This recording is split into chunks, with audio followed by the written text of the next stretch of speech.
Bonjour, mon nom est Yannick Côté. Je suis nutritionniste sur le département de chirurgie à l'hôpital Cité de la Santé à Laval.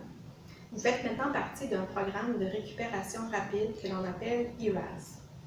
Ce cheminement a pour but de vous offrir une guérison optimale et de réduire ainsi votre séjour à l'hôpital. Je vais aborder un peu plus en détail le volet nutritionnel de ce programme de récupération rapide, soit l'optimisation de l'état nutritionnel. Tous les patients ont intérêt à se préparer d'un point de vue nutritionnel pour leur opération, surtout les patients qui sont dénutris. En effet, la préservation de la masse maigre, le maintien d'un poids santé et le contrôle de la glycémie sont des stratégies à mettre en place afin d'assurer le meilleur déroulement de l'opération. Pour y arriver, une alimentation qui est saine, équilibrée et riche en protéines doit être mise en place rapidement. Une bonne hydratation doit aussi être mise en place. Faut-il optimiser notre état nutritionnel avant l'opération? Bien, c'est pour s'assurer que notre corps soit dans le meilleur état possible avant la chirurgie. Ainsi, nous allons diminuer les risques de complications après l'opération et également diminuer la durée d'hospitalisation. Pour y arriver, vous devez consommer l'équivalent de 25 à 30 grammes de protéines par repas et 1 à 2 collations de 15 à 20 grammes de protéines. Les protéines complètes se cachent principalement dans les sources d'origine animale comme le poulet, le poisson, le bœuf, le porc, les œufs. Pour ce qui est des produits laitiers, ce groupe d'aliments contient des protéines mais dans une proportion moindre. Et pour ce qui est des protéines d'origine végétale qui sont moins complètes, vous pouvez les retrouver dans les sources comme les légumineuses, les noix et le beurre d'arachide. Pour arriver à prendre 20 à 25 grammes de protéines par repas, vous devez prendre l'équivalent d'un 2 onces et demi de viande, soit 75 grammes. Et pour ce qui est des produits laitiers, sachez qu'une tasse de lait vous apportera environ 8 grammes de protéines.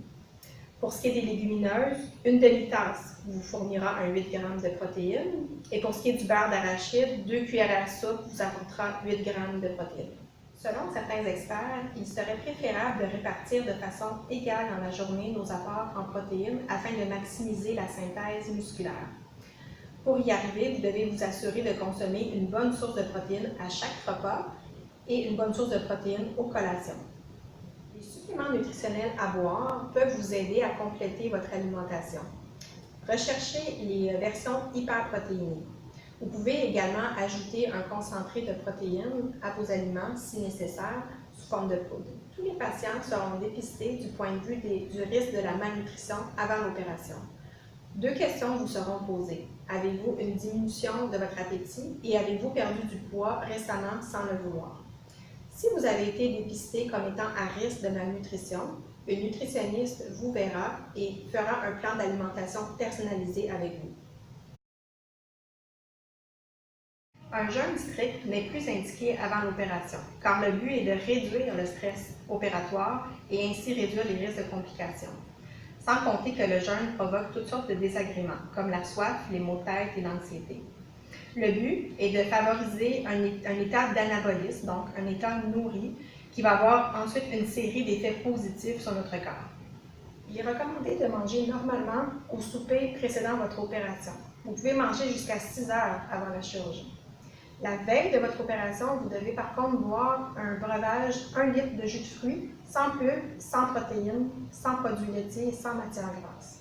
Le matin de votre opération, vous devez boire un demi-litre de ce même jus de fruits et vous avez jusqu'à 2 heures pour le consommer avant votre opération. Après la chirurgie, on veut reprendre l'alimentation le plus rapidement possible, soit la journée même de votre opération, et on vise une alimentation solide dans les 24 heures après la chirurgie. Malgré vos craintes, sachez qu'il n'y a aucun risque à la reprise rapide de l'alimentation, même qu'il peut y avoir plusieurs avantages, comme de favoriser le péristaltisme, donc les mouvements de l'intestin, diminuer les risques de complications, diminuer les risques de mortalité et favoriser l'état d'anabolisme comme on le recherche.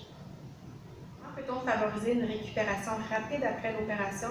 C'est en favorisant une alimentation qui va être riche en protéines, mais tout de même modérée en matière grasse, en aliments irritants et gazogènes. Vous devez également reprendre votre régime habituel si, par exemple, vous êtes diabétique ou insuffisant rénal.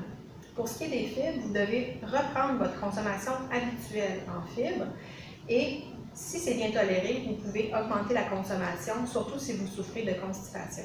L'hydratation est également très importante car elle est garante de notre équilibre physiologique. Elle permet d'éliminer les substances toxiques et permet également les réactions chimiques dans nos cellules. Elle permet aux nutriments d'être bien ingérés et absorbés. Après l'opération, la prise de suppléments nutritionnels à boire de ce type peut vous aider à compléter vos besoins en protéines et ainsi favoriser une meilleure guérison des plaies et une meilleure récupération. Sachez qu'après votre opération, si vous souffrez de malnutrition ou avez de la difficulté à vous alimenter, une nutritionniste assurera le suivi auprès de vous. Merci pour votre attention. Si vous avez d'autres questions d'ordre nutritionnel, vous pouvez vous adresser au bureau de votre médecin. Merci.